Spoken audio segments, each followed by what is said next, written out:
Jacques vient de sortir un livre qui s'appelle euh, La fin de l'ordre occidental, point d'interrogation, hein, Oui, donc, parce qu'il faut rester ouvert.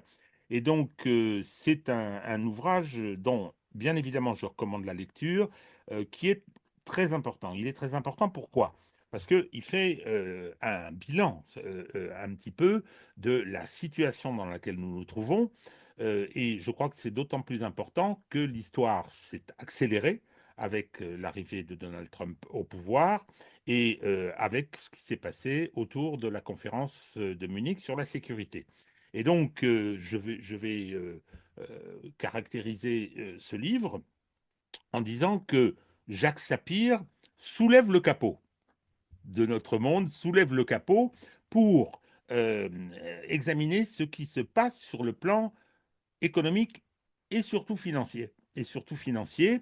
Donc, si on doit mettre un sous-titre, la fin de l'ordre occidental, la fin de l'ordre financier occidental, toujours avec, bien sûr, un point d'interrogation.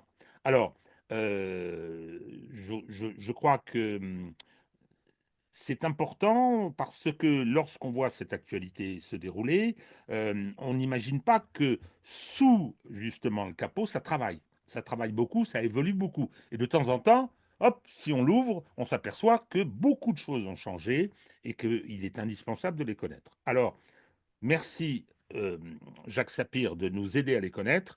Alors, on a beaucoup parlé dans les entretiens précédents de ce qui se passait en, euh, en Russie.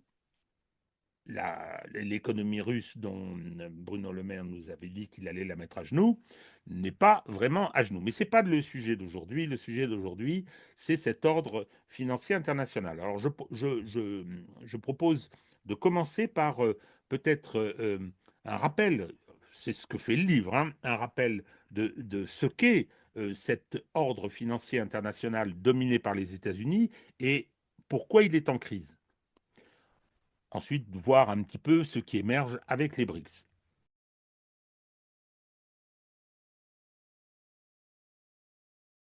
Mon cher Jacques, je te passe la parole.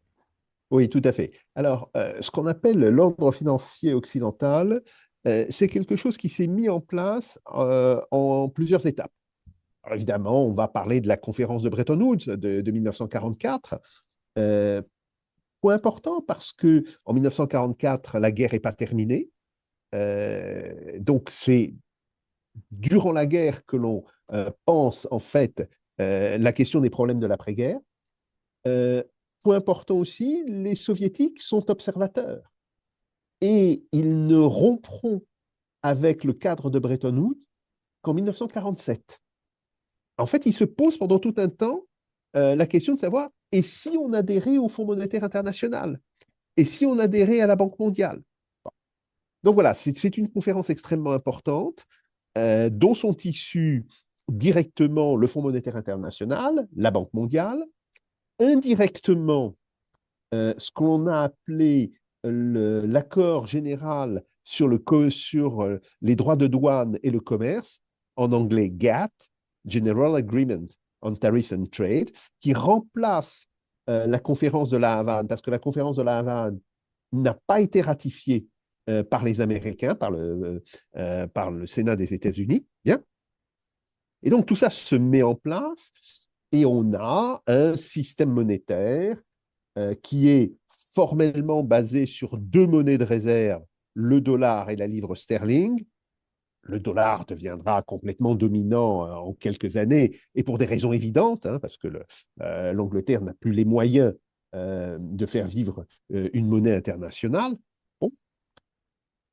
Mais cet ordre particulier, l'ordre de Bretton Woods, il prend fin en 1973, quand les États-Unis décident de ne plus reconnaître la parité or du dollar et on entre dans le monde d'échanges flottants. Et c'est important parce que, initialement, le Fonds monétaire international devait justement aider les pays développés, pas les pays en voie de développement, ça n'existe pas en 1944. Donc, aider les pays développés à maintenir leur parité or. Euh, Évidemment, le dollar par rapport à l'or et les autres monnaies, le franc, la livre sterling, par rapport au dollar. Donc, on aurait pu se dire, ben voilà, en 1973, fin du système de Bretton Woods, fin des institutions de Bretton Woods. Ce n'est pas du tout le cas, sauf qu'elles vont se recomposer. Alors, le Fonds monétaire international se recompose comme une sorte de gendarme financier de l'ordre occidental qui va aider. Alors, on peut dire beaucoup de choses sur la manière dont il aide les pays en voie de développement, mais c'est vrai qu'il maintient une position de vigie sur toute la sphère financière. La Banque mondiale, qui normalement devait aider au départ à la reconstruction des pays européens, fait essentiellement, mais elle le faisait déjà depuis une dizaine d'années, de l'aide au développement dans les pays, cette fois-ci en voie de développement. Et on va passer à un système qui n'est plus le système de Bretton Woods, mais qui est le système de l'étalon dollar, où le dollar devient absolument dominant et devient en fait la seule référence pour l'ensemble des monnaies internationales. Bon. De ce système, il faut d'abord dire que, au départ, l'Union soviétique, à partir de 1947, ne l'accepte pas. Elle s'est posé des questions. Hein. De 1944 à 1947, il y a eu de vraies hésitations. Bon. Donc, tout le monde communiste de l'époque ne fait pas partie du cadre de Bretton Woods et ne va pas faire partie du Fonds monétaire international, de la Banque mondiale, etc. C'est quand même important. Donc, ce n'est pas un système qui est réellement mondial. Il se veut un système mondial, mais il n'est pas un système réellement mondial. Et c'est donc à partir du moment où il évolue après la décision américaine donc de répudier l'or et de faire flotter l'ensemble des monnaies, c'est à partir de ce moment-là que ce système va s'étendre. Dès avant la chute du mur de Berlin, il y a toute une série de pays qui commencent à approcher le Fonds monétaire international, toute une série de pays communistes, la Hongrie et la Pologne en particulier.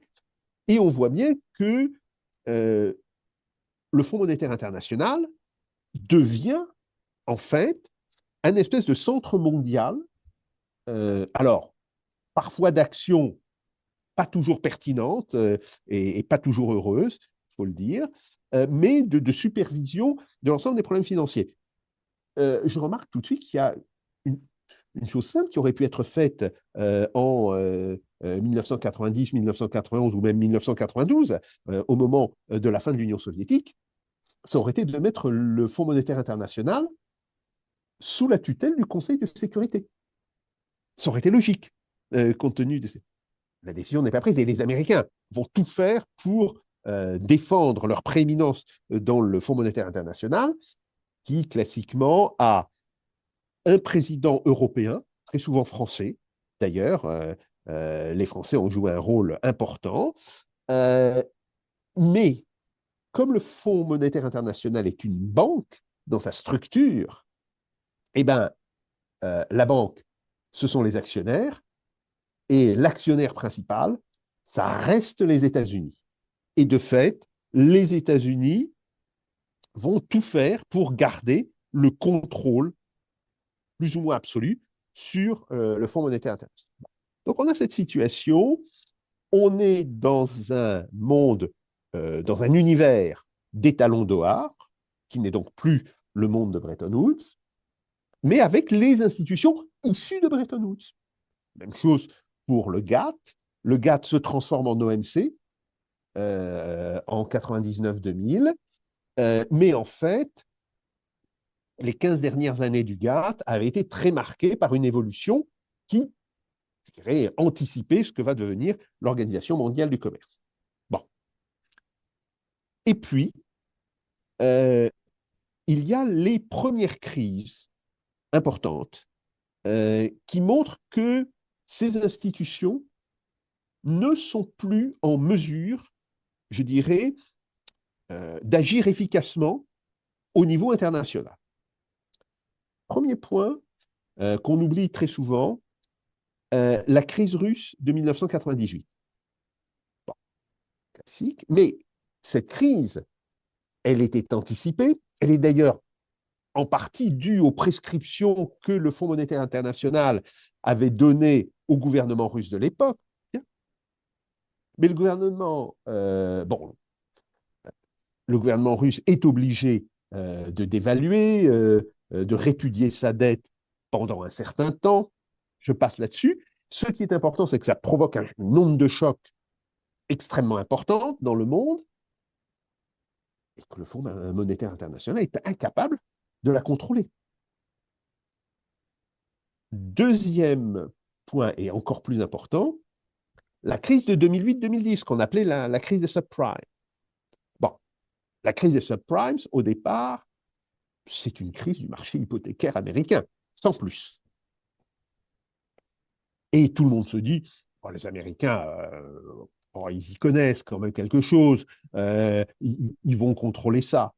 Ben non, ben non. Alors, pour des raisons en partie idéologiques, faut rappeler que c'est l'administration de George W. Bush Jr., hein, donc le fils Bush, celui de la guerre en Irak. Bien.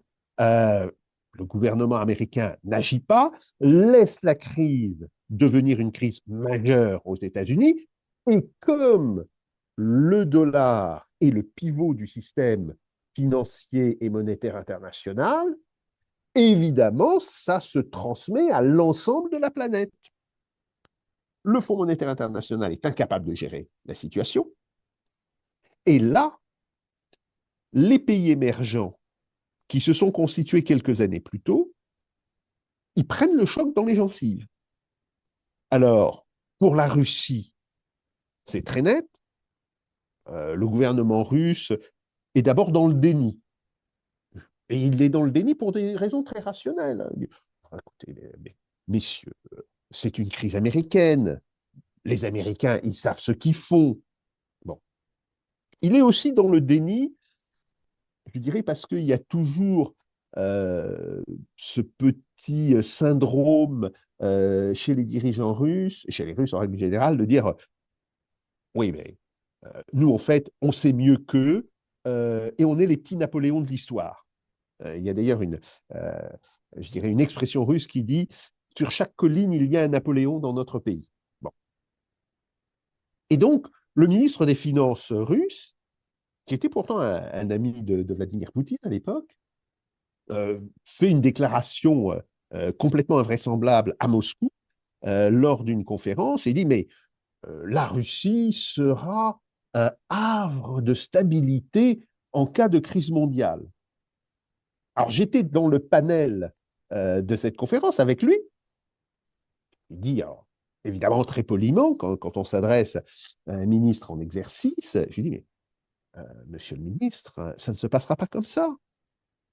Si ça devient une crise mondiale, la Russie ne peut pas être un havre de stabilité. Elle sera touchée, comme le seront toutes les économies, et d'autant plus que, à l'époque, la finance russe était très liée à la finance américaine. Bon, les Chinois n'ont pas fait des déclarations intempestives comme ce ministre russe, mais ils n'en pensent pas moins. Parce que eux, ils vont devoir, dans le cadre de la crise des subprimes, sacrifier un tiers de leurs réserves de change. Les réserves de change chinoises sont à l'époque estimées autour de 3 000 milliards de dollars. Ouais. Ils vont en claquer un tiers, 1 000 milliards, en quelques mois. Alors, ils vont arriver à stabiliser une zone asiatique, Chine, Corée, Vietnam, Philippines, bon, etc., mais à un coût absolument exorbitant. Et donc, à ce moment-là, euh, les dirigeants des pays dits émergents se disent, enfin, ce qu'ont fait les Américains, c'est n'importe quoi. Par ailleurs, on voit que les institutions euh, de l'ordre américain du monde, c'est comme ça qu'ils le perçoivent, sont incapables de gérer les crises qui viennent pourtant du monde américain. Quelque chose qui ne va pas. Ce système est dysfonctionnel.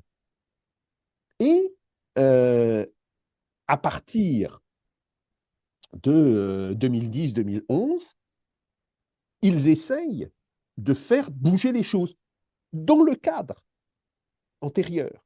Ils ne remettent pas en cause le Fonds monétaire, ils ne remettent pas en cause la Banque mondiale, ils remettent un petit peu en cause l'histoire des agences de notation. Ils disent, attendez, on a 3 agences de notation, les 3 sont américaines, et les 3 n'ont pas vu venir et n'ont pas prévenu sur les problèmes qu'il y avait dans le marché hypothécaire américain. Là, ça ne peut plus marcher, il faut qu'on ait nos propres agences de notation. Problème, si chaque pays se dote de son agence de notation, il n'y a plus de notation globale d'une dette. Donc, il ne peut plus y avoir de marché global de la dette. Et ça, c'est un point important. Bon. Donc, les Chinois essentiellement, les Russes derrière eux, mais les Chinois essentiellement, disent aux Américains, votre système est dysfonctionnel, vous ne savez pas le gérer par ailleurs, euh, donnez-nous notre place. Et ce qu'ils demandent, c'est que la Chine ait au sein du FMI le même poids que le poids qu'elle a dans le commerce international. C'est grosso modo 40%. Le directeur nommé, enfin élu par la direction du FMI à l'époque, c'est Dominique Strauss-Kahn. Et Dominique Strauss-Kahn est plutôt d'accord avec les Chinois. Et il dit dès son entrée en fonction que oui, il faut faire une place plus grande à la Chine, à l'Inde, parce que ça correspond aux réalités du commerce international. Refus des Américains. Bon, après, on sait ce qui est arrivé à Dominique Strauss-Kahn. Attention, je t'interromps une seconde. Il ne faut pas nourrir le complotisme, hein. Non, non, non. Je dis Non, ce sont non, des non, choses. mais je sais bien que tu ne nourris pas le Non, complotisme, ce mais sont des choses séparées. Mais oui. qui, si tu veux, euh, il aurait tenu sa braguette fermée 6 mois ou un an de plus, les choses auraient peut-être été différentes. Il faut le dire parce qu'il était en pleine négociation où il avait pris, en réalité, le parti des Chinois. Et il négociait avec le gouvernement américain en leur disant non, non, c'est plus possible, on ne peut plus rester sur une structure d'actionnariat, donc une structure de pouvoir à l'intérieur du FMI qui soit celle des années 50. Attendez, messieurs, le monde a évolué. Bon. Donc, exit Dominique Strauss-Kahn euh, et celle qui le remplace, donc, euh, qui n'est pas une femme médiocre. Moi, je suis assez. Bon, maintenant, elle est à la BCE. Elle fait des choses qui sont un petit peu plus discutables, mais Christine Lagarde n'était pas une femme médiocre, mais elle n'a pas, je dirais, la légitimité académique de Strauss-Kahn pour s'opposer aux Américains. Et donc, elle va tenter de faire passer une forme de compromis qui est une cote mal taillée où en fait les États-Unis conservent, s'ils ont un pays européen qui vote avec eux, ils ont la majorité. Donc, de facto, ils ont conservé la majorité, mais c'est vrai que la part de la Chine a un petit peu augmenté, pas au niveau où elle devait augmenter sous Dominique Strauss-Kahn, mais elle a un petit peu augmenté. Et on propose aux Chinois d'inclure le yuan dans la définition des droits de tirage spéciaux, etc. Bref, on leur donne des cacahuètes. Les Chinois, et c'est assez typique de la manière dont ils se comportent, les acceptent, mais n'en pensent pas moins. C'est-à-dire, OK, vous ne voulez pas, d'accord, on en prend acte et on va tenter de faire quelque chose à côté. La Russie, elle, euh, pense déjà à cette époque que c'en est globalement fini du Fonds monétaire international, qui n'est plus capable de gérer les choses. Et les Indiens et les Brésiliens sont pas loin de penser la même chose. En réalité, parce que l'Inde a eu des conflits sur un certain nombre de problèmes financiers avec le Fonds monétaire international. Et ce que me disent à l'époque les diplomates indiens, c'est bah, les Américains, ils comprennent rien. Alors, il faut rappeler que l'Inde a une très vieille et très grande tradition financière au niveau du bassin indien, de l'Inde, mais aussi des pays d'Afrique, de la partie est de l'Afrique, de la Malaisie, etc. C'était d'ailleurs quelque chose qui allait de pair avec le commerce indien qui était très important au XVIIIe siècle. Et ils avaient inventé un étalon poivre dont ils se servaient pour stabiliser l'ensemble de leurs transactions.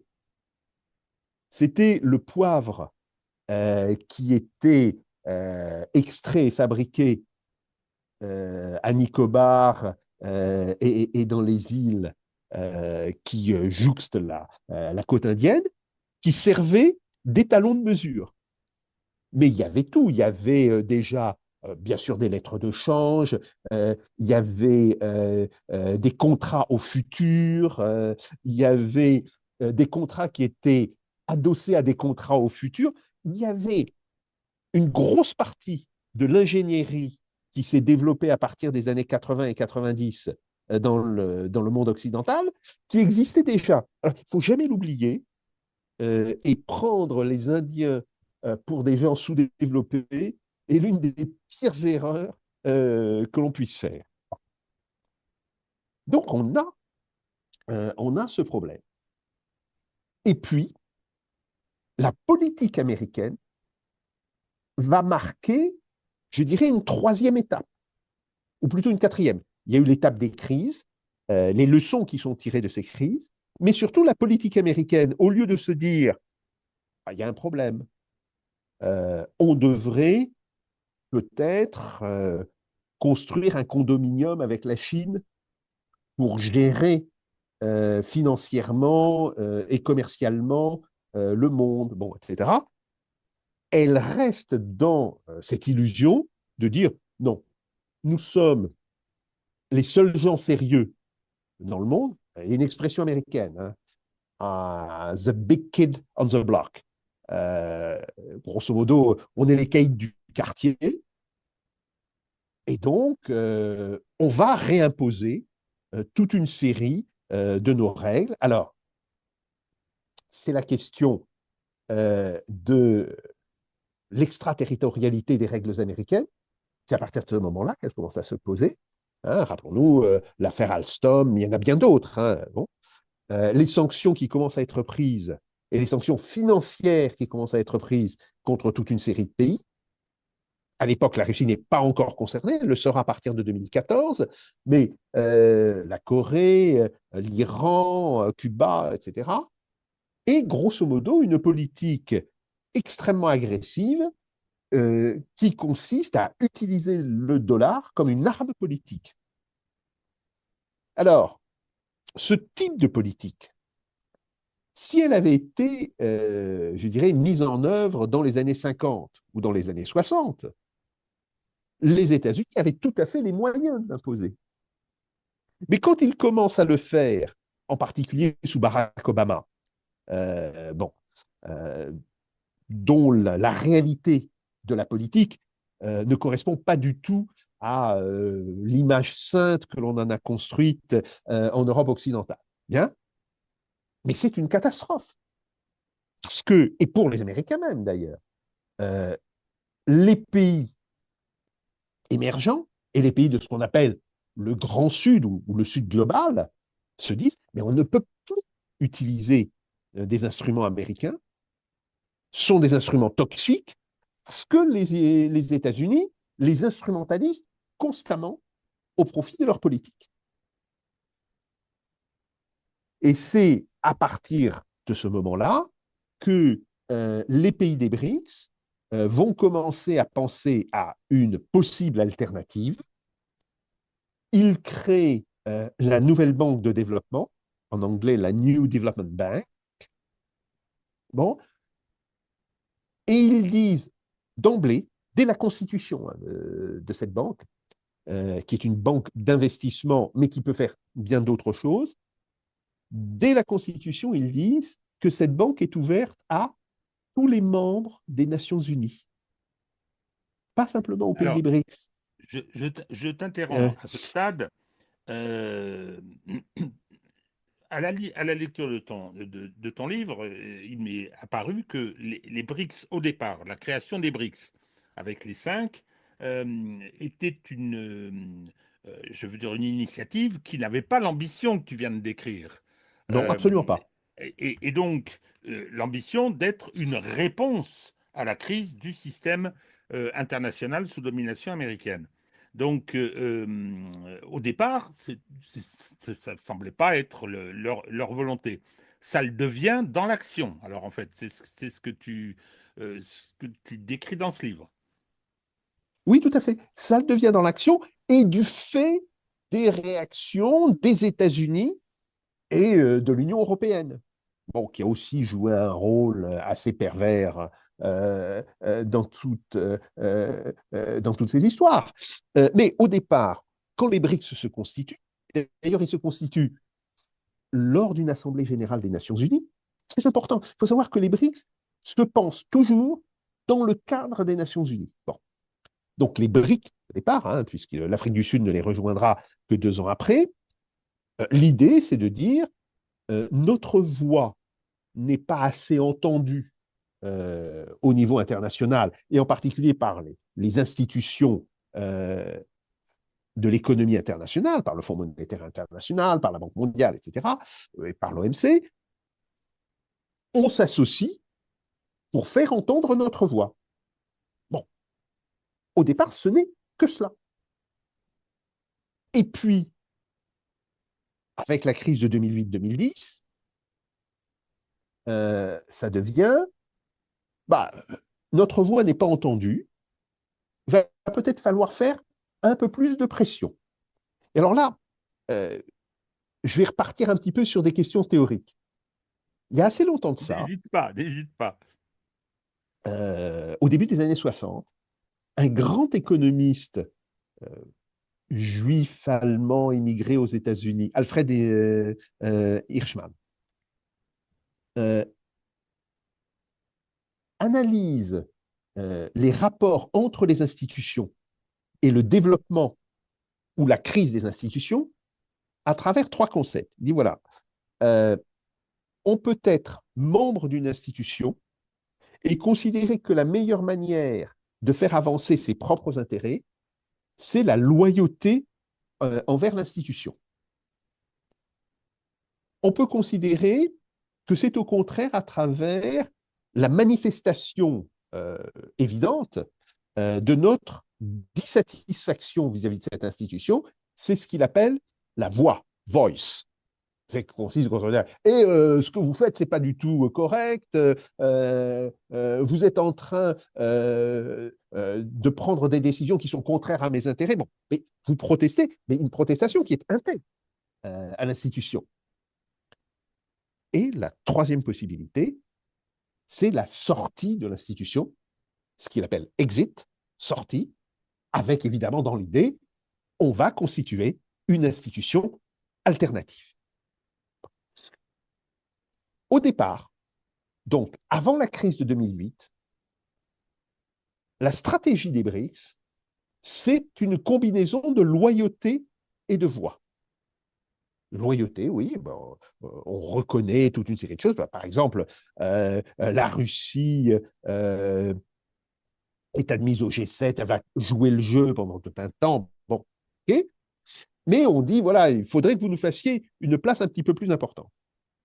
À partir de 2010, et donc des conséquences de la crise, on en vient à peut-être que pour mieux faire entendre nos voix dans notre stratégie de la voice, il faut qu'on menace de l'exit. Et voilà, si vous ne nous écoutez pas, bah, à un moment donné, on en aura marre et on va se barrer du système. Bien. Et ça correspond au moment où Russes et Chinois commencent à mettre en place leurs propres agences de notation. Alors, j'ai dit, c'est une question qui peut apparaître mineure, sauf que ça a des conséquences considérables sur le marché international des dettes, et puis ça envoie un message quand même. C'est-à-dire, écoutez, si vous en faites trop, si vous ne nous écoutez pas, si vous n'êtes pas raisonnable, ben nous, on pourrait partir. Mais à l'époque, il n'y a pas de réelle volonté de partir. Ce n'est que la mobilisation potentielle d'une menace. On est en fait dans un type de jeu de dissuasion. Après 2014, les sanctions qui sont prises contre la Russie à cause de la question de la Crimée, du conflit qui est en train de monter entre le gouvernement ukrainien et la Russie, bon, mais aussi des sanctions qui s'appliquent à d'autres pays, hein, l'Iran, Cuba, bon, etc. On est de plus en plus vers de l'exit, c'est-à-dire qu'on est en train de basculer de la position voice, ou disons d'un équilibre entre voice et exit, où la menace de l'exit vient valoriser la voix, on bascule de plus en plus dans une position d'exit en maintenant néanmoins une dimension de voice, histoire de dire aux Occidentaux, tout ça c'est votre faute.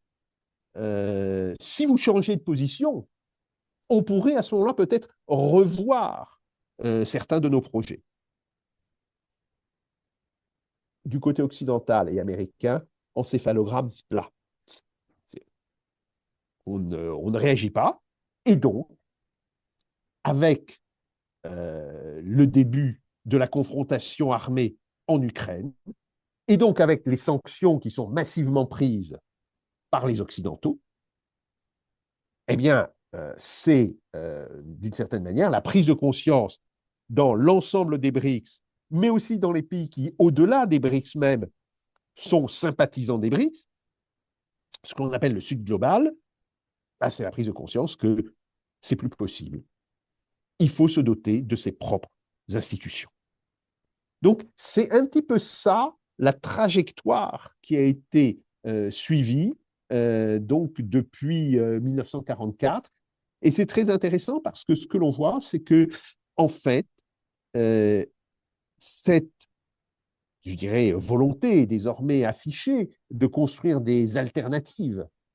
Et d'ailleurs, il y a une banque chinoise qui fait désormais plus de prêts au développement que la Banque mondiale.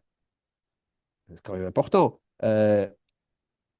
La nouvelle banque de développement des BRICS, qui a récupéré une partie des prêts qui ont été faits par cette banque chinoise, est aujourd'hui très largement, je dirais, un intervenant décisif dans la question de l'aide. Bref, et elle fait bien d'autres choses, puisqu'elle commence à penser des règles de transaction, ce qui normalement est la tâche de l'OMC, des règles de financement et de règlement. Et là, on entre dans le domaine du Fonds monétaire international, euh, une stabilisation des balances de paiement. On est clairement là dans le domaine du Fonds monétaire international. Bon, mais c'est à cause de cette volonté délibérée ou peut-être du fait de la routine des pays occidentaux à ne pas se rendre compte d'à quel point le monde avait évolué. Alors, pas seulement de 1944 à 2024, mais tout simplement comment le monde avait évolué, on peut dire de 1990, voire de 1991, hein, de la dissolution de l'Union soviétique jusqu'à 2024. Et c'est cette espèce de refus de prendre en compte cette évolution qui a nourri et radicalisé le discours des BRICS.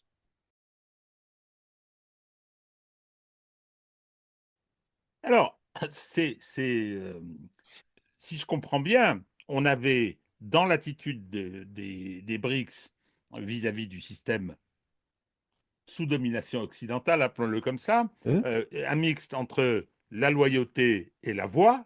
Oui. Là, on est passé dans un mixte entre la voie et la sortie, ou en tout Et cas, même largement orienté vers la sortie désormais. oui. Alors, c'est ce que j'entendais et ce que j'ai vu dans ton livre.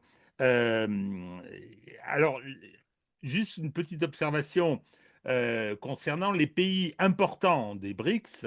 Tu les caractérises par des pays qui ont des développements importants et qui ont effectivement une spécificité dans le rôle de l'État dans l'économie, c'est-à-dire qui sont peut-être plus éloignés que d'autres du néolibéralisme, hein. C'est-à-dire qu'il y a un côté, alors bon, bien évidemment, si on pense à la Russie dans cette période ou si on pense à la Chine, euh, c'est plus qu'évident, mais pas seulement. Alors, il y a quelque chose, moi, qui m'a frappé, c'est la nouvelle banque de développement. C'est-à-dire qu'en fait, les BRICS sont en train, euh, non pas de se doter, je dirais, mais de doter le monde d'outils alternatifs. C'est ça qui est intéressant, parce que tu le dis, la nouvelle banque de développement, elle prête aux membres des BRICS, mais pas seulement. C'est-à-dire qu'elle Absolument. devient, voilà, elle devient un outil. Donc, qu'est-ce que tu peux nous dire de cet instrument qui peut devenir quelque chose d'extrêmement important? Alors, au départ, cette nouvelle banque de développement, elle a été conçue un petit peu, je dirais, comme un substitut à la Banque mondiale. D'emblée, cependant, les BRICS l'ont ouverte à l'ensemble des pays.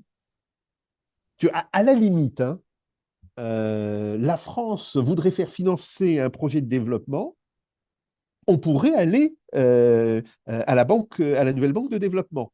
Bon, pour des raisons politiques, je ne suis pas sûr que ça Oui, passerait, mais si tu veux, légalement, si on prend la charte de la banque, c'est possible. Et c'est un point extrêmement important, ce qui explique pourquoi elle s'est développée très vite. Et puis, les Russes et les Chinois ont compris que cette banque offrait le potentiel non seulement de remplacer la Banque mondiale, mais de remplacer aussi à terme le Fonds monétaire international. Alors, c'est pas carrément. encore, oui, c'est pas encore fait, c'est pas encore fait, mais c'est en train de se faire, hein. C'est-à-dire qu'il y a des discussions très très avancées qui ont lieu sur la question de savoir euh, quel sera l'instrument d'échange entre les pays des BRICS et les pays qui sont associés aux BRICS, parce qu'il faut savoir que, on l'a vu lors du sommet de Kazan en octobre dernier, on a les BRICS auxquels se sont ajoutés certains pays, hein, l'Égypte, l'Éthiopie, maintenant on a l'Indonésie qui vient de rentrer dans les BRICS. Je rappelle que l'Indonésie, c'est pas rien, hein. C'est d'abord le premier pays musulman du monde. Il faut le savoir, ce ne sont plus les pays du Moyen-Orient, bon, etc. Bon, et c'est un pays qui commence à peser relativement lourd. Bon. Et puis on a une dizaine de pays qui ont décidé de faire partie de ce qu'on appelle les partenaires des BRICS, qui constituent, je dirais, un deuxième cercle de pays associés. Si on met tout ça ensemble, ça commence à peser à peu près un tiers du commerce mondial. Le commerce interne à cette zone BRICS plus euh, pays associés au BRICS. Donc voilà, on a cette logique. Bon, c'est pas encore fait parce qu'il y a toute une série de problèmes techniques. On ne transforme pas une banque de développement en un système de gestion des relations financières internationales comme ça, sur un claquement de doigts. Ça n'existe pas. Ça n'existe que justement que chez je dirais, les gens qui font de l'analyse de comptoir des réalités internationales. Mais le fait que depuis 3 ans, ils aient commencé à discuter très sérieusement des instruments qu'ils utiliseraient, de la place qu'ils donneraient d'ailleurs aux crypto-monnaies dans ces instruments, de toute l'architecture financière, et il y a des réunions des pays membres de la nouvelle banque de développement qui ont lieu tous les mois. Et tous les mois, les banques centrales de ces pays tiennent une réunion pour faire le point de ce sur quoi on a avancé, pour dire quelles sont les priorités ultérieures, etc. Donc, on est sur un vrai travail de construction d'institutions qui est en train de se passer. Ben oui, c'est quand même quelque chose d'extrêmement important. Et alors, en parallèle, il y a aussi, je veux dire, les expériences pour mettre en place d'autres outils. Je pense au remplacement de SWIFT, par exemple, cet organisme qui assure les règlements. J'ai appris des choses là, Jacques, sur les questions de durée, sur le fait que le système est antérieur à la révolution numérique Tout relativement à fait. récente finalement, et que est-ce que Swift court vraiment un risque d'une solution alternative qui finirait par prendre sa place? Ah oui, tout à fait. Tout à fait, parce que Swift, en réalité, est un ancien système. C'est un système qui, comme tu l'as dit, il a été conçu avant la révolution numérique. Et aujourd'hui, au sein des pays occidentaux, il y a beaucoup de critiques qui sont faites à Swift, qu'on trouve effectivement trop lent, peu sécurisé. Et c'est un comble, parce que c'est quand même une question tout à fait essentielle. Ouais.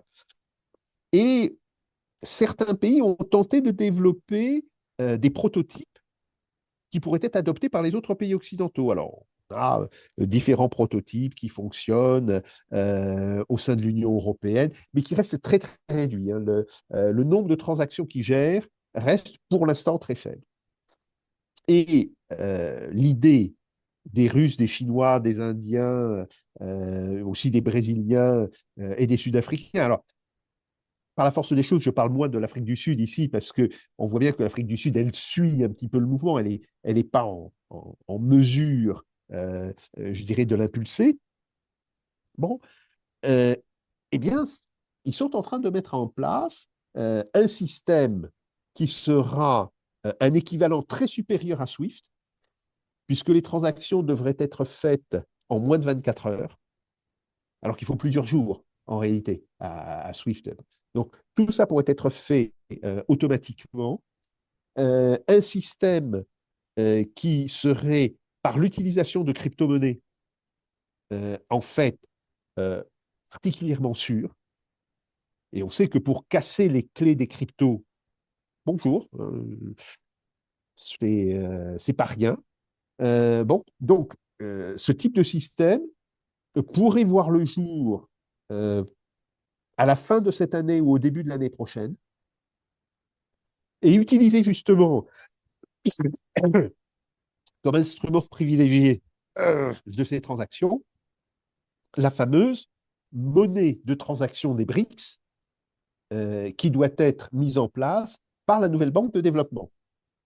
Alors, même s'il s'agit de projets différents, il y a évidemment une collaboration extrêmement importante entre le groupe des experts qui travaillent sur ce nouveau SWIFT, hein, sur ce SWIFT des pays du Sud ou des pays émergents, et les experts qui travaillent sur la nouvelle monnaie des BRICS et le rôle de la nouvelle banque de développement dans la gestion de cette nouvelle monnaie. Ça ne se fait pas de manière séparée, même s'il s'agit de projets différents, et je pense que le nouveau Swift, hein, le remplaçant de Swift, pourrait voir le jour bien avant la question de la nouvelle monnaie de la nouvelle banque de développement, parce que ça va devoir prendre encore 3-4 ans. C'est tout à fait évident. Par contre, le nouveau Swift pourrait apparaître, je pense, en fin 2025, début 2026. c'est-à-dire demain. Alors, Oui, tout à fait. face à ce que tu décris, c'est-à-dire, j'ai dit en commençant que tu avais levé le capot. Voilà comment ça marchait, hein, à l'imparfait. Et voilà comment c'est en train d'évoluer. Et je retiens d'abord que est en train de se mettre en place une alternative. Alors, j'ai une question qui est en deux aspects. Premièrement, qu'est-ce qui explique que l'Occident ait refusé finalement les évolutions qui auraient probablement incité lesquels pays à coopérer différemment plutôt qu'à envisager ce que tu dis, envisager la sortie. Hein. Donc, pourquoi qu'est-ce qui fait que les Occidentaux ont adopté cette attitude? Je ne sais pas, moi, je me trompe peut-être, que trouve un peu suicidaire. Et la deuxième facette de la question, face à ce qui est en train de se mettre en place, au-delà des foucades de Donald Trump dans son bureau disant oh, les BRICS, qu'est-ce que c'est que ce petit club? Je ne sais même pas si la Chine en fait partie, c'est-à-dire une de ces rodomontades en forme de provocation Oui. qui fait qu'on ne sait jamais s'il est sérieux ou s'il se fout du monde. C'est une façon d'opérer. Mais donc, bon, voilà, pourquoi est-ce que l'Occident n'a pas mesuré qu'il fallait qu'il évolue et qu'il fasse des concessions et qu'est-ce que il va arriver à son système parce que celui-ci finalement le Sud global ça commence à être au plan économique dominant en termes de population, dominant aussi en termes économiques. Qu'est-ce qui peut se passer? Alors, sur la question de savoir qu'est-ce qui explique l'attitude des États-Unis et des autres pays occidentaux, problème complexe. Il y a d'abord de l'idéologie. Mais c'est une idéologie, c'est une méta-idéologie, c'est quelque chose qui est tellement ancré que les gens n'ont même plus conscience qu'il s'agit de l'idéologie. Mais voilà, nous avons dominé le monde depuis 3 siècles, hein, depuis 18e, enfin, mi du 18e jusqu'à mi-21e. Ça va durer. Bah non, bah non. Bon, ça c'est le premier point. Mais évidemment, ça fait que, par exemple, on considère toujours ces pays. Alors, la Chine, je pense maintenant c'est fini. Mais par exemple, l'Inde, euh, on va parler à des députés à l'Assemblée nationale, et pour eux, l'Inde, ah ouais, c'est la misère, c'est les bidonvilles, etc. Bon, ils ne voient pas que d'abord que l'Inde, c'est la troisième puissance mondiale qui réalise 7% du PIB mondial. L'Inde, c'est un pays, alors effectivement émergent, mais avec un secteur à haute technologie extrêmement dynamique, avec des secteurs industriels qui sont très, très, très dynamiques, et que le monde, et en particulier le monde occidental, a changé. Aujourd'hui, par exemple, on voit bien que la Chine conteste le leadership dans les questions informatiques et électroniques aux États-Unis. Euh, les pays des BRICS représentent grosso modo 60 à 70% des ressources naturelles au monde, hein, en pétrole, gaz, bien sûr, mais il y a toutes les autres, les terres rares, bon, etc. Donc, il y a ça, le fait que les femmes et les hommes qui nous gouvernent en Occident ne sont visiblement pas appareillés intellectuellement pour comprendre ce basculement. Et c'est vrai Alors, que ce basculement était rapide, hein.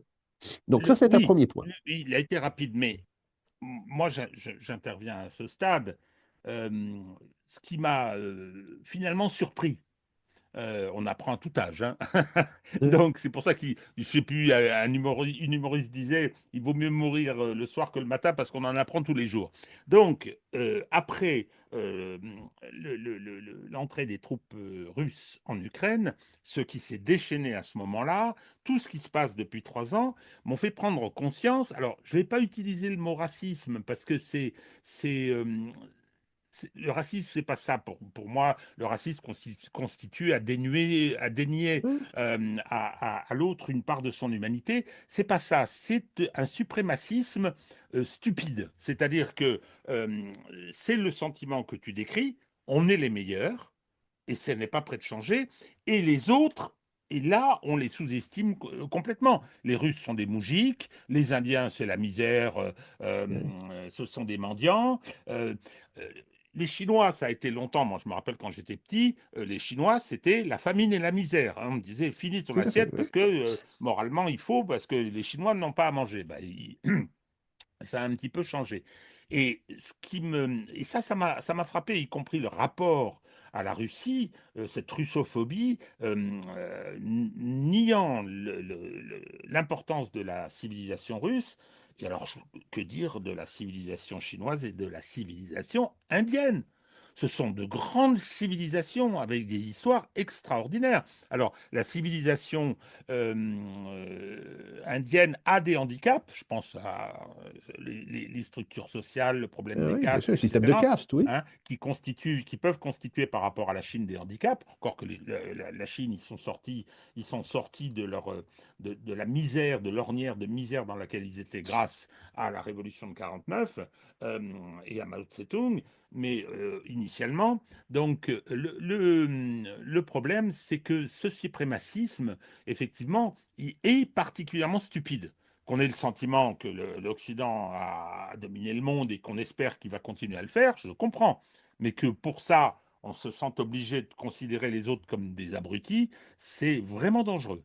Pour nous, hein, s'entend. Oui, tout à fait. Alors, c'est pas simplement le sentiment on est les meilleurs, euh, ce qui est aujourd'hui, alors économiquement, mais ça a changé très vite, hein. Si on regarde par exemple en 1990, il y a 35 ans, comment se répartissaient les pouvoirs des différents pays, bah oui, c'est vrai, à cette époque-là, le monde occidental était complètement dominant. Et complètement dominant. Bon. Euh, Aujourd'hui, la Chine a dépassé les États-Unis en parité de pouvoir d'achat en 2017. Donc les États-Unis ne sont plus la première, mais sont la deuxième puissance. La troisième, c'est l'Inde, comme je l'ai dit. La quatrième, c'est la Russie. Donc, Japon et Allemagne, à peu près équivalents, 5 et 6. Mais on a le Brésil, l'Indonésie, qui sont en train de monter à toute vitesse et qui vont, ou je ne sais, je suis même pas sûr qu'ils ne l'ont pas fait, qui ont déjà dépassé la France ou qui vont la dépasser assez rapidement.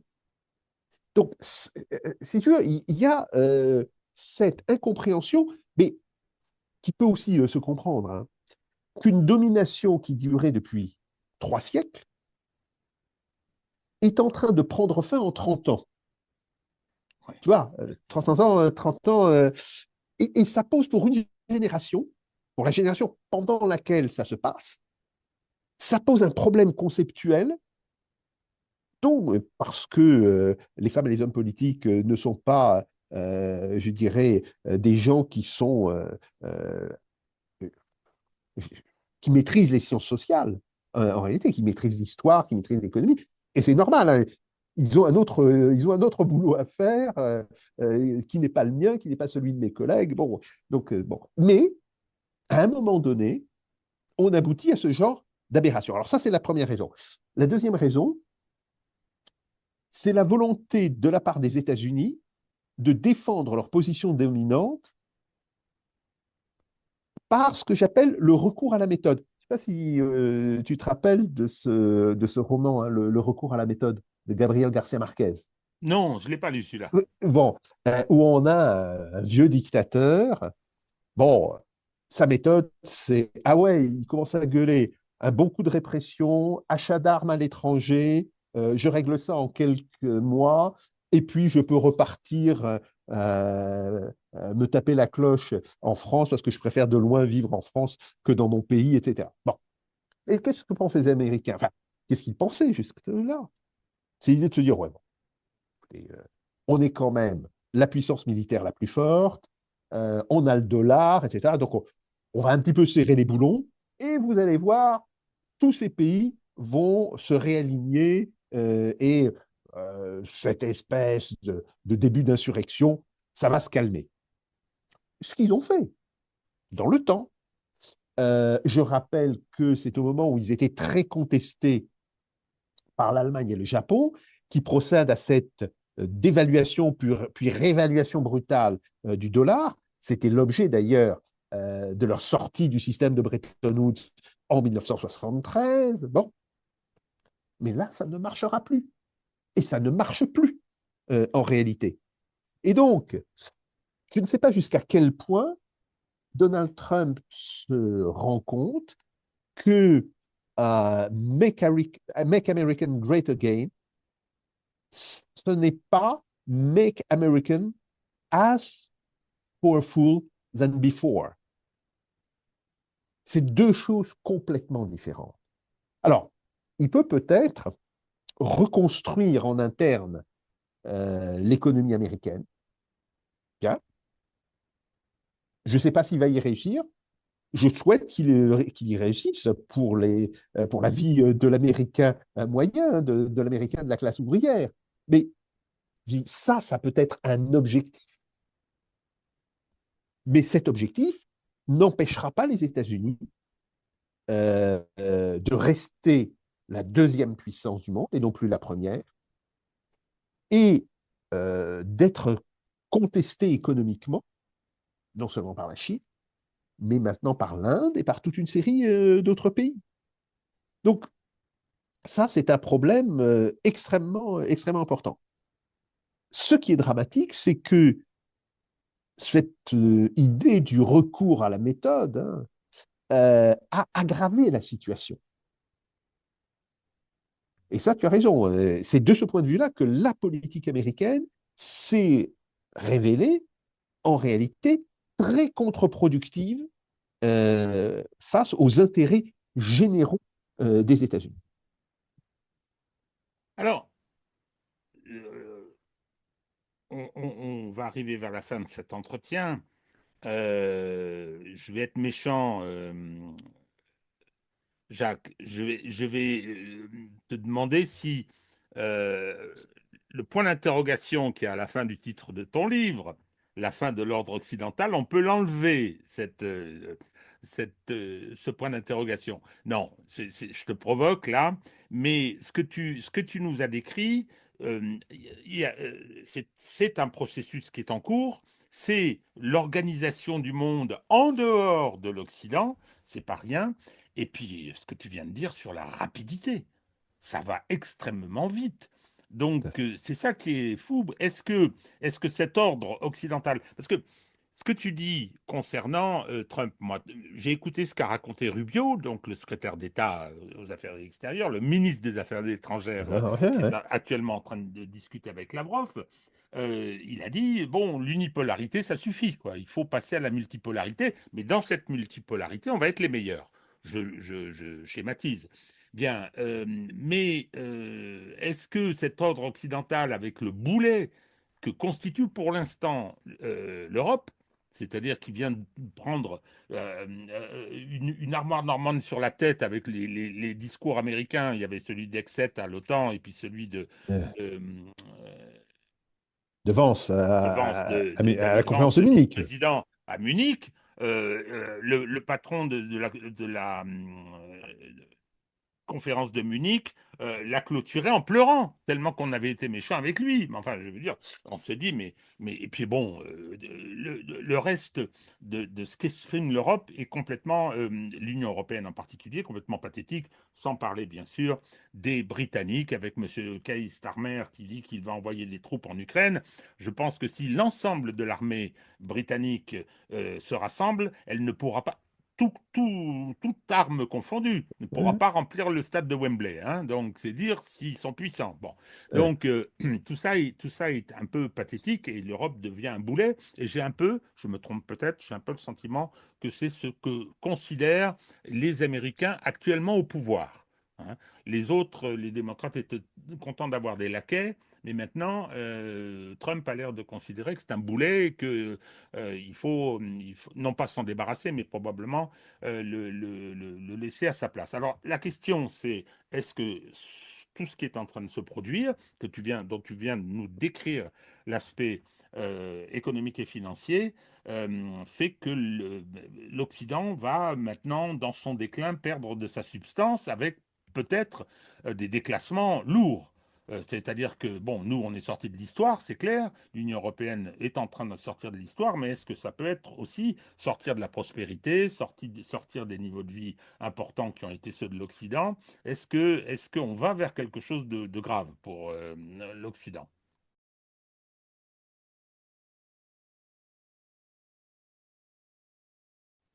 Alors, quelque chose de sérieux, oui, quelque chose de grave, ça reste à voir, hein, parce que les choses sont loin d'être tranchées. Ce que je dirais, c'est que, en fait, le monde a aujourd'hui le choix entre soit se polariser autour de deux blocs, grosso modo, l'Occident collectif contre le Sud global, ou l'Occident global contre le Sud global, bon, etc., avec des relations assez conflictuelles entre eux. Et ça, c'est pas une bonne nouvelle parce que au sein de cet Occident global ou de cet Occident collectif, l'Europe est appelée à passer complètement sous la coupe, non seulement politiquement, mais économiquement, des États-Unis. Et on voit bien qu'aujourd'hui, la stratégie de Donald Trump, c'est de vider l'Union européenne de ses usines. Il veut provoquer une relocalisation massive, en particulier de l'industrie allemande, mais pas que, il n'y a pas que l'industrie allemande, aux États-Unis, et il va jouer sur les prix de l'énergie et sur un petit peu de protectionnisme. Bon, donc ça c'est une possibilité. Ou alors nous avons la possibilité que ces blocs se fracturent un petit peu, coopèrent en réalité, parce que des pays auront su jouer le rôle de passerelle entre ces blocs. Et ça, c'est très important. Ces deux stratégies, ces deux futurs possibles, impliquent toujours des décisions d'État. Si évidemment tous les pays du bloc occidental disent on fait partie du bloc occidental, intègrent la vision d'un bloc, et même chose dans les pays du Sud global et des BRICS, ça va aller assez mal. S'il y a des pays qui sont capables de se dire non, attendez, ça peut arriver à une catastrophe, il vaut mieux que l'on trouve des terrains d'entente, donc il faut qu'il y ait des pays en position d'intermédiaire, et par ailleurs, il faut évidemment que l'on fasse évoluer les institutions occidentales qui ont démontré qu'elles sont dysfonctionnelles. Et ça, c'est la critique fondamentale.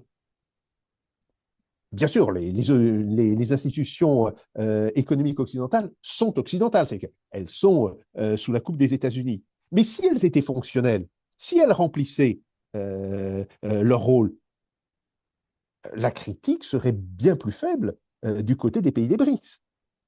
Ce qui en réalité a mobilisé la critique des BRICS, c'est que ces institutions sont dysfonctionnelles. Et puis, il y a un autre problème. Bon, les États-Unis Alors, l'Union européenne n'arrête pas de se gargariser des valeurs. Hein. Il n'y a pas un discours d'une femme ou d'un homme politique européen qui ne parle pas de nos valeurs. Bon, les États-Unis aussi un peu. Ajoutons à ça le côté messianique qui est inhérent à la politique américaine. Bon. Mais les véritables valeurs qu'a portées l'Occident, qui ne sont pas occidentales en réalité, qui sont des valeurs universelles, mais qui ont été portées historiquement par l'Occident, en particulier lors de la Constitution des Nations Unies. La Charte des Nations Unies et les documents suivants, la contribution des Français a d'ailleurs été importante. Le rôle de René Cassin, par exemple, dans l'écriture de ces différents documents. Or, aujourd'hui, ce sont les pays occidentaux qui s'en sont le plus écartés. Et ce sont les BRICS et les pays du Sud qui reprennent ça à leur compte. Donc ça, il faut quand même, à un moment donné, accepter. Il faut cesser de dire, non seulement nous sommes les meilleurs, mais nous sommes les bons. Nous avons la morale et le droit avec nous. Tu parles. Non, mais tu parles. Bon. Non, mais Et qu'en réalité, ce que nous disent directement ou indirectement ou implicitement les pays des BRICS, c'est vous, pays occidentaux, vous avez failli par rapport à la défense des valeurs que vous aviez portées à un moment donné, qui ne sont pas des valeurs occidentales, qui sont des valeurs pour l'ensemble des pays, et en particulier la reconnaissance de la souveraineté de chaque pays. Et pourquoi est-ce que le secrétaire général des Nations Unies est allé à Kazan? Il n'était pas obligé. Il était invité, mais il n'était pas obligé. Pourquoi est-ce qu'il y est allé? Parce qu'il a compris que les BRICS et les pays qui suivent les BRICS, avec leur référence constante aux Nations Unies, euh, constituent aujourd'hui le véritable réservoir de futur pour une organisation comme les Nations Unies. Bon, et ça, c'est un point extrêmement important. Alors, soit nous, Européens, pour les Américains, ça sera beaucoup plus difficile, mais nous, Européens, nous le reconnaissons et nous disons, il n'y a pas de raison que nous restions dans un dialogue qui est un dialogue très mortifère avec les États-Unis. Regardons aussi un petit peu ce qui se passe dans les autres pays. Oui, d'accord. Et d'ailleurs, de ce point de vue-là, il y a une question extrêmement importante. C'est la question du droit des femmes. On voit bien que c'est au sein des pays du Grand Sud, ce sont les pays qui ont fait des avancées sur cette question, la Chine, grâce à la révolution communiste, en réalité, qui ont connu le développement le plus important. En Inde, il y a un mouvement féministe qui est en train de se développer. Bon, et je veux dire, c'est pas le féminisme petit bourgeois que l'on a en Occident, qui est un mouvement féministe autrement plus intéressant, et qui est en réalité euh, aux sources même du développement indien. Parce qu'il faut dire qu'à un moment donné, si sur votre population, vous avez la moitié de votre population que vous mettez en dehors du jeu et qui n'a aucun droit, eh bien, vous n'aurez pour vous développer que la moitié de votre potentiel. Par contre, si vous réintégrez cette population et vous lui donnez une pleine égalité et les mêmes droits qu'à tout le monde, vous pourrez travailler avec la totalité de votre potentiel. C'est aussi bête que cela, si tu veux. Et ça, euh, historiquement, ça a été porté à un moment donné par l'Occident, mais aujourd'hui, euh, certains pays occidentaux sont prêts à s'allier aux islamistes, qui, eux, sont évidemment dans une pensée d'apartheid entre les sexes. Donc, voilà, ce sont ce type de problèmes qui se posent. Donc, je pense qu'en réalité, euh, les pays de l'Europe occidentale et de l'Europe orientale, leur avenir serait plutôt dans un dialogue, je ne dis pas se rattacher au BRICS, mais dans un dialogue avec les pays émergents, ce qui leur permettrait de sortir de ce dialogue très piégé pour eux et très mortifère pour eux avec les États-Unis. Mais pour cela, il faut qu'ils leur reconnaissent qu'il y a toute une série de revendications qui sont portées par les pays du Sud global ou des BRICS, quelle que soit la manière dont on l'appelle, qui sont légitimes. Et qu'après, ben, quand on est face à des revendications légitimes, alors je ne dis pas qu'il faut les accepter d'emblée, qu'il faut les accepter en totalité, parce que ça peut aussi venir en contradiction avec certains de nos intérêts. Et ça, c'est le travail de la diplomatie, qui consiste à dire, bon, là, vous avez raison, là, vous avez peut-être un petit peu moins raison, on peut peut-être trouver des compromis sur telle chose, etc. Bon.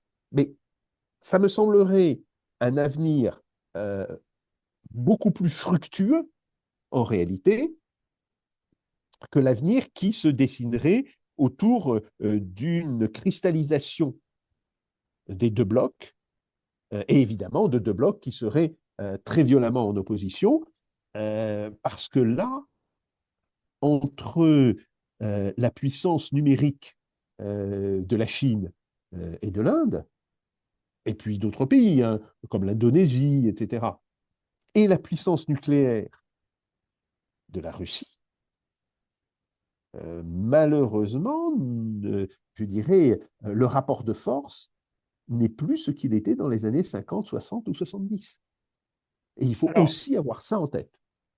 mon cher Jacques, nous, les deux boomers que nous sommes, ont connu un monde dans lequel il y avait deux blocs antagonistes. On sait comment il s'est terminé, cet antagonisme, Euh, quelle a été sa résolution.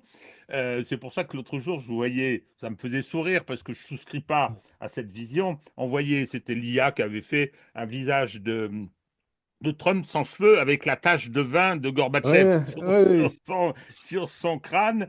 Je suis relativement pessimiste.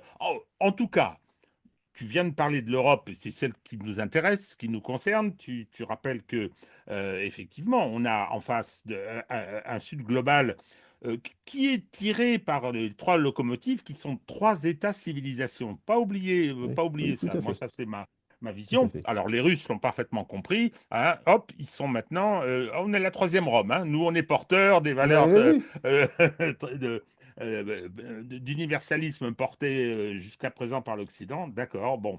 Non, le problème, ce que je crains, c'est que je vois mal comment les dirigeants dont dispose l'Europe, les dirigeants politiques, soient ceux qui sont capables d'intégrer cette réalité et de conduire ce changement, qui sera un changement, effectivement, un éloignement, non pas contraint, mais choisi des États-Unis, et également une façon de dialoguer et de construire avec ce Sud global qui va si vite. Je suis pas très optimiste, mais bon, nous verrons. En tout cas, Jacques, merci infiniment de cet exposé lumineux qui merci nous beaucoup. montre, et je reprends mon expression, ce qu'il y a sous le capot d'une actualité qui part absolument dans tous les sens, qui est, comment dire, souvent, souvent difficile à comprendre, marqué par un changement euh, euh, extrêmement important, ce qui est en fait la fin de la domination occidentale, la fin de la mondialisation comme forme moderne de cette domination, pour aller vers un monde différent, sauf qu'on y va vraiment très très vite.